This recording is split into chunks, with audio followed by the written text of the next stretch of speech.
राजनीति के खेल बड़े निराले होते हैं।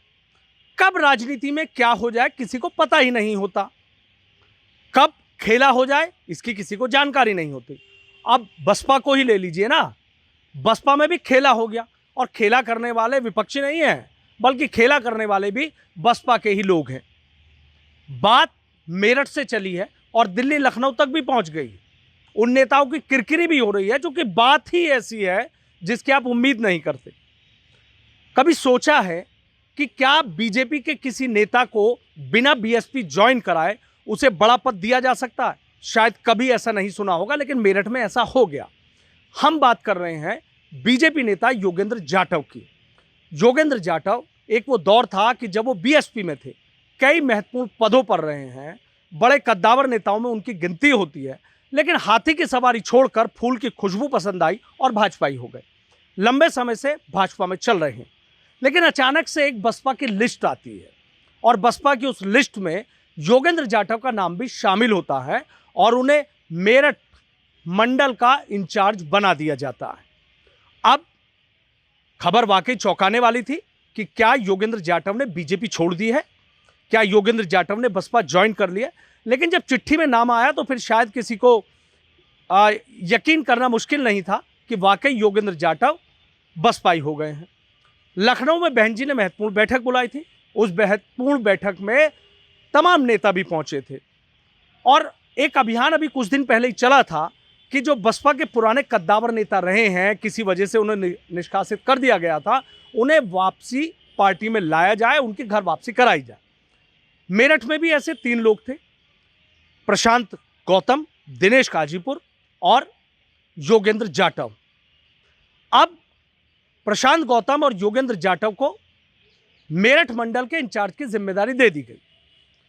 बहन जी की मीटिंग हुई, जो प्रशांत गौतम है वो भी वहां पर पहुंचे, दिनेश काजीपुर हैं और वो भी पहुंचे, तमाम और नेता भी पहुंचे, लेकिन वहां एक कमी सबको खल रही थी और वो नाम था योगेंद्र जाटव का। चूंकि उन्हें लखनऊ उनका नाम भेजा गया, वहां से चिट्ठी पे साइन कराया गया और उसके बाद ही योगेंद्र जाटव को बसपा का मेरठ मंडल का इंचार्ज बनाया गया था। योगेंद्र जाटव उस बैठक में थे ही नहीं। अब वहां से चर्चाएं चलना शुरू हो गई कि यह खेला आखिर हो कैसे गया। जब योगेंद्र जाटव को बसपा में इतनी बड़ी जिम्मेदारी दी गई तो आखिर वो आए क्यों नहीं। वहीं से बसपा के कई नेताओं को पसीना आना शुरू हो गया। चूंकि बात ऐसी ही थी, बहन जी बेहद गुस्से में नजर आ रही थी और जो चर्चा चल रही है, उन्होंने सीधा पूछा कि कौन नेता है जिसने ये इस तरह का काम करके दिखाया है। जब योगेंद्र जाटव बसपा में आए नहीं तो फिर उनको इतना बड़ा पद देकर चिट्ठी पर साइन किसने कराया। लखनऊ से मेरठ तक हलचल मची हुई है, नेताओं के फोन घनघना रहे हैं और जब पूरी तफ्तीश की गई, तमाम जानकारियां जुटाई गई, तो पता चला कि योगेंद्र जाटव बसपा में गए ही नहीं थे। अब इसको लेकर जो सवाल खड़े हो रहे हैं वो सवाल खड़े होना लाजमी है। सवाल क्यों खड़े हो रहे हैं? योगेंद्र जाटव बीजेपी में है, उन्होंने बीजेपी से इस्तीफा नहीं दिया, उन्होंने बसपा की सदस्यता ग्रहण नहीं करी, लेकिन बावजूद इनके उनको मेरठ मंडल का इंचार्ज बना दिया गया, लखनऊ उनका नाम भेजा गया और चिट्ठी पे साइन होकर आ गए। इस बारे में हमने योगेंद्र जाटव से बात की तो बोले मैं तो बीजेपी में खुश हूं, मुझे बसपा में जाने की जरूरत क्या है। किसने मेरा नाम भेजा, क्यों मेरा नाम भेजा, मुझे तो पता ही नहीं है। हो सकता है किसी ने मेरे खिलाफ राजनीतिक साजिश की हो, इसलिए मेरा नाम भेज दिया हो। मैं बीजेपी में हूं और बीजेपी में खुश हूं।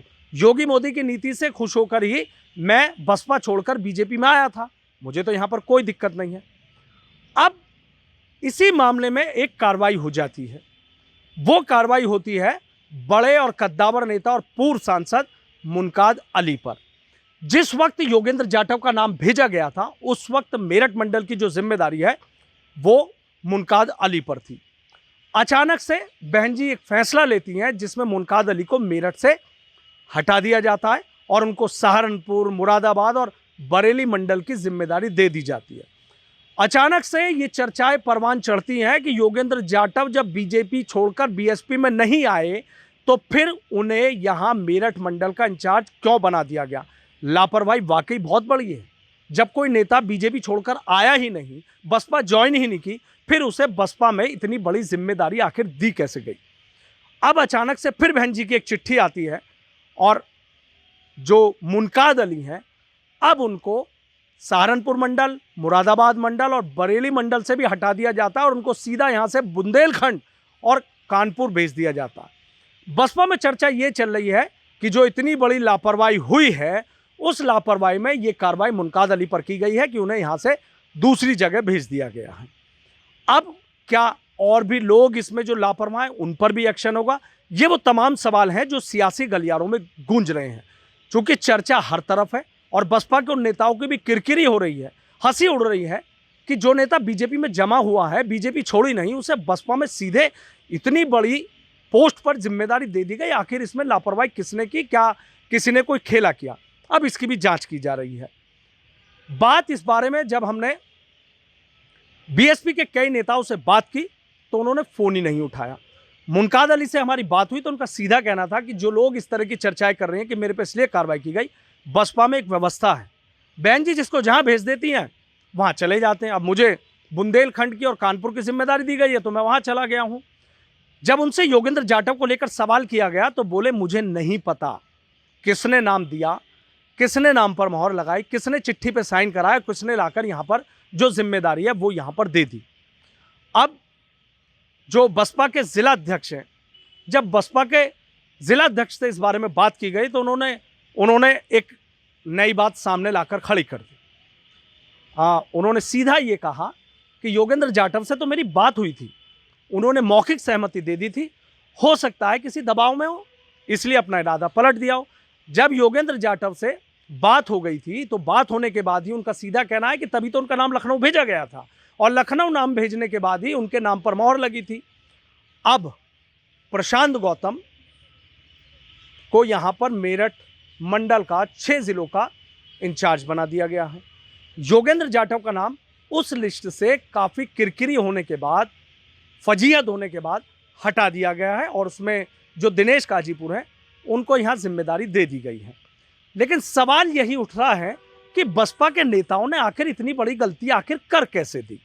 अब अगर योगेंद्र जाटव से बात हुई थी, मौखिक सहमति ली गई थी, तो इतना बड़ा रिस्क क्यों लिया? उन्हें बसपा ज्वाइन करानी चाहिए थी। बीजेपी से उनका इस्तीफा होता, वो बसपा ज्वाइन करते, तब इस प्रक्रिया को अपनाया जाता। लेकिन कोई प्रक्रिया अपनाई नहीं गई और सीधी उनको मेरठ की जिम्मेदारी दे दी गई। अब उनको मेरठ की जिम्मेदारी से लिस्ट से हटाना पड़ा, चूंकि जब वो बीजेपी छोड़कर बीएसपी में आए नहीं तो फिर यहाँ के मंडल इंचार्ज की वो जिम्मेदारी कैसे सौंपेंगे? बहन जी इस बात को लेकर बेहद नाराज भी हैं और ये किरकिरी ऐसे वक्त में हुई है कि जब यूपी विधानसभा उपचुनाव की तारीखों का कभी भी ऐलान हो सकता है और पश्चिमी उत्तर प्रदेश की मीरापुर विधानसभा सीट पर बसपा ने पूरी ताकत झोंक रखी है। सवाल बहुत हैं, उनके जवाब मिलने अभी बाकी हैं, लेकिन ये चर्चाएं बड़ी जोरों शोरों से चल रही हैं कि आखिर बसपा में ही खेला करने वाले वो कौन से ऐसे बड़े नेता हैं कि जिन्होंने इतना बड़ा काम कर दिया। और हर तरफ एक ही चर्चा चल रही है कि योगेंद्र जाटव जो बीजेपी में है तो उन्हें बसपाई बनाने वाले आखिर थे कौन, आखिर उन्हें बसपाई बनाया क्यों गया? अब क्या कुछ और लोगों पर भी कार्रवाई होगी? ये भविष्य के गर्त में छिपा हुआ है, लेकिन सियासी गलियारों में जो तमाम चर्चाएं हैं वो ज़रूर गूंज रही हैं, किरकिरी भी हो रही है, फजीयत भी हो रही है, हर तरफ चर्चाएं भी हो रही हैं। चूँकि सवाल उठना इसलिए लाजमी है चूँकि बसपा का एक मजबूत कैडर है, बसपा में तमाम बड़े बड़े महारथी भी हैं और जिस पार्टी में इतने बड़े महारथी हों और उसमें इतनी बड़ी चूक हो जाए, इसे सीधा चूक कहा जाएगा। जिस तरीके से जो बसपा के जिला अध्यक्ष हैं वो सीधा कह रहे हैं कि मौखिक सहमति दी थी, क्या मौखिक सहमति कोई देगा तो क्या इस तरीके से बहन जी के सामने चिट्ठी रख के साइन करा के इतनी बड़ी जिम्मेदारी दे दी जाएगी? सवाल कई बड़े नेताओं पर भी उठ रहे हैं, लेकिन चर्चा इस बात की चल रही है कि क्या ये एक सोची समझी साजिश के तहत किया गया या फिर जल्दबाजी में ये कदम उठाया गया। लेकिन चर्चाएं मेरठ से लखनऊ तक यही गूंज रही हैं कि चुनाव सिर पर है और ऐसे में इतनी बड़ी गलती आखिर बसपाइयों ने कर कैसे दी?